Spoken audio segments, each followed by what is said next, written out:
A lot of cultural anthropologists would tell you that we live in a world of indebtedness. We live in a web of indebtedness. Everything that we do in life, whether it is commerce, whether it is relationships, whether it is really anything, it's all about give and take.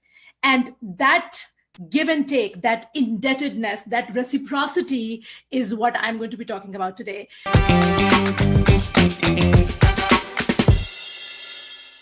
My name is Bushra. I'm the founder of the Persuasion Revolution, and I teach tiny businesses how to make big bucks using the psychology of persuasion. If you can see me and hear me okay, please give me a thumbs up, leave a comment so I know that you can see me and hear me okay, so I can continue on with my nerdiness when it comes to persuasion. Today is day 7 of the 30 days of persuasion. It is also my birthday, and I'm really excited to talk about this. This lesson will be a little bit shorter than our normal lessons, but I promise you it will be unlike anything that you normally see on the internet, which is kind of vague and fluffy. This is not vague and fluffy. This is based on science, and it will help you massively. Give me a thumbs up if you're here, so I know that we are all on the same page and that you are here and that you are listening to me. Thank you, everyone. Thank you, Vesna. Thank you, darling. Thank you, Tara, my love. Thank you, Deepa. Thank you, darlings, for all your lovely wishes. Yes, I'm also in a bit of a hurry because it's my birthday and the family is not really pleased with me that I'm doing live sessions on the day that's my birthday. And also I'm a bit eager because, you know, it's my birthday. I gotta go. But what are we talking about? Why are we talking about this debt, this web of indebtedness? Now, this is what anthropologists call it. But if I were to call it, if I were to specify what this is, I would say it is goodwill exchange. This world is not just about reciprocity, which is a core psychological persuasion principle. Robert Cialdini, who's considered the god of persuasion, everything that everyone knows about persuasion comes from Robert Cialdini. One of his core principles that he talks about is reciprocity. But I feel that there is more to that, and I'm going to be talking about that. So if you were to think of one persuasion secret, one tip that you would give your children when they go out into the world and start facing real people, what would that secret be? And my recommendation would be to teach them the idea of goodwill exchange. And the reason it's important is because it is the backbone of everything. So I'm going to be talking about that goodwill exchange and how you can use it to honestly, you can teach it to your children so they are more persuasive, but also to use it in your business, in your day-to-day communications. And you will realize that it is not sleazy or icky simply because that's how human beings work. That's how we deal with other human beings. It is, in fact, the basis of human connection, this exchange of goodwill. And that's what I want to talk about today. Hey, everyone. Thank you so much. Thank you so much for the lovely wishes. Thank you, Kushal. Thank you, everyone. Thank you, Deepa. Thank you, Kareen. Thank you, darlings. I honestly don't need my kids to be more persuasive. I think our kids come with this inherent persuadometer. They know really well how to say things to us so that we say yes. But when they go out into the world, where they're not dealing with people who are their parents, who are essentially suckers, when they're dealing with other people, how do they need to understand that basis of human connection. And that's why this is what I wanted to talk about today. So like I said, we've been told that we live in this web of indebtedness, and it is crucial to the human experience, to the division of labor, all forms of commerce, everything. And studies have shown us that reciprocity is the easiest way to get a yes response. And basically, what is reciprocity? It's as simple as when you do someone a favor, they feel more obliged to do you a favor. As an example, you take a client out for lunch. You may think that you're Dutching. You may think that you're equally sharing the splitting the check, but your client decides or insists that that person, the client, would want to pay for the lunch. Now you feel indebted to that person. So next time your client has a favor to ask you, next time they want you to do extra work above and beyond the scope, you feel indebted to them because you feel like you need to reciprocate for the favor or the kindness that they gave you, right? So this is what reciprocity is. But most people, even though we inherently know this principle, even though we inherently know that if someone does us a favor, we feel more obligated to it, even though we are aware, we still fall for it. So it could be a simple gift. It could be picking up the check, picking up the tab for lunch. It could be accommodating you for a special request. It could even be a simple compliment, really.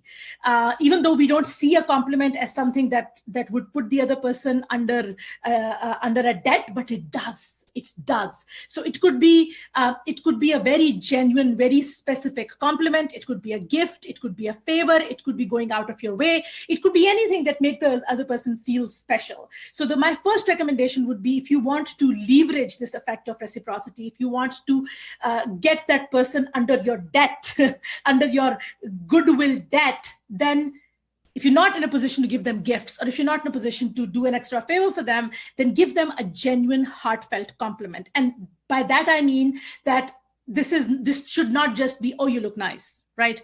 Oh, you look nice is not a compliment that puts someone in debt. But I can't believe I have seen anyone pull off this kind of red or this kind of dress or anything in the last 10 years. Or I can't believe how wise you are when it comes to a certain topic. Specific, genuine compliment on things that person values. That is the kind of compliment that will put that person in your indebtedness, in your goodwill debt. But it has to be something that person values. For example, even though I do feel good if someone gives me a compliment on my looks, the reality is I don't place a lot of value on my looks. So if I constantly get a compliment on how beautiful I look, it is unlikely to put me in a goodwill debt. But if you give me a compliment on something that I truly, truly value, like my family, for example, my children, my relationship with my family, then that is something that will really stay with me. And I know there are people who have told me, oh, I love your relationship with your children. I love how you deal with your children. That is the kind of compliment that stays with me. So that would be absolutely. Thank you so much. Thank you so much. So that is my first step. It has to be something that you give to that person. Now, it doesn't always have to be a compliment. It could be something as simple as asking a question and then giving a genuine, undivided attention to the answer. Now, this may seem like not a big deal, but the reality is we are so obsessed with our own realities and our own debates and our own stories that we really do not stop and listen to what the other person is saying. So asking a genuine question, and then genuinely listening to the answer. So today is my birthday and we were out for lunch and my husband asked me a question that I love. And so he asked me, so tell me, how was it last year? What good happened? What was the best moment? What was the highest moment? And then genuinely wanted me to share what it was. And it was such a deep, profound moment because we don't take the time to do that. So if when you ask someone a genuine question that they genuinely want to talk about and then give them time to listen to their answers, that can be really, really, really profound.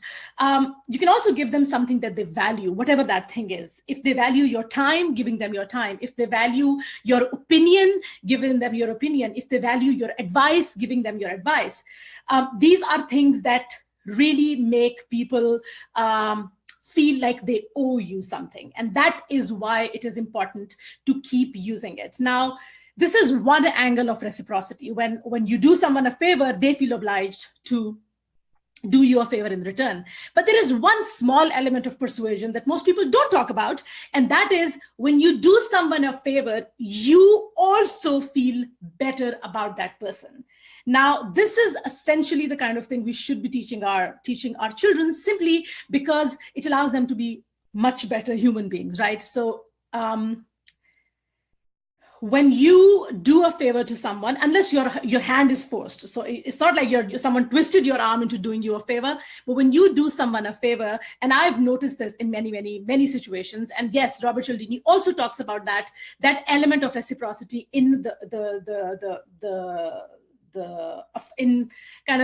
discussion of how we persuade people. One is where you do someone a favor and they feel obliged. The other is when you do someone a favor, even you begin to like that person more than you did before you did them a favor. It's really surprising. But if there is someone out there that you don't like, or there's someone out there that your child does not like for whatever reason, encourage your child or encourage yourself to do them a favor, to give them an extra piece of candy, or give them, or maybe, I don't know, candy is not really a favor, but do something kind to them. Not only will they feel more obliged to return the favor, you will also feel better about that other person. It seems really weird, but who says human beings are rational? We're not rational. So this goodwill exchange is not just about that one angle. It's not just about doing someone else a favor, but also about getting that.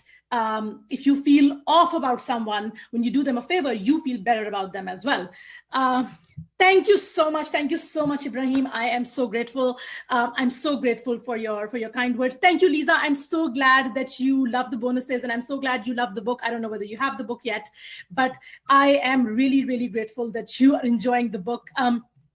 But this is what I would encourage you to do. Start looking at not just look at it as reciprocity, but start looking at it as a goodwill exchange. We live in a world where everything is built on goodwill exchange. This is something we need to teach our children. This is something we need to teach ourselves. We need to practice this in our relationships and in our businesses. So highly, highly, highly recommend that you start practicing this. I have personally witnessed this many times, and I would love for you guys to witness this and then come back to me and tell me what you think about these principles. So yes, this was my persuasion lesson for today. Not too heavy, not too businessy, not too corporate-y, but based on science and proven to work. So something to pass on to our children, even though you might end up with your child giving you a piece of candy and then expecting you to buy them the new PlayStation. I don't know. Because apparently that's the idea of goodwill exchange in their heads, but that's fine. That's part of life. But really, do give it a shot. I promise it is going to change your relationships and your business relationships as well as your personal relationships. Thank you so much, everyone. Our persuasion lesson was a bit fluffy today. It's not very businessy, but I really wanted to share this for a really long time. So I'm glad that I hope that you enjoyed this. There are a few people who are saying, okay, love this. Okay, that's my person who's saying this. But I'm so glad that you guys, we took a break from our regular business, corporate-y, businessy, transactional relationships and started getting into other more personal relationships. I should also remind you that my book, which is an international bestseller on sales and selling and consumer behavior, is now available on paperback. I can't freaking believe this. And I haven't had a chance to hold it in my hands yet, but I'm dying to. So please go on, get a copy of my book. I would love for you to buy a copy. It's only $14. But when you buy a copy and you have it in your hand, please take a picture and post it and tag me on social media, because it lights up my day. The book also comes with $800 worth of bonuses. The link for you to check out the book and claim the bonuses is at bit.ly/mpmbook. Please go check it out, buy the book, claim the bonuses, and take a picture with the book, because I want you to take a picture and show it to me. I'm dying to see how it looks in your pretty hands. Thank you so much, everyone. I'm going to go celebrate my birthday. You guys should go celebrate the weekend. Hello, YouTube. Thank you so much for watching this video. If you enjoyed this, please give me a thumbs up and subscribe to the channel. And also send me a happy birthday, because that's the nice thing to do, right? I will see you tomorrow with another episode. In the meantime, please go check out the book. I promise it will be worth every single penny. Bye-bye.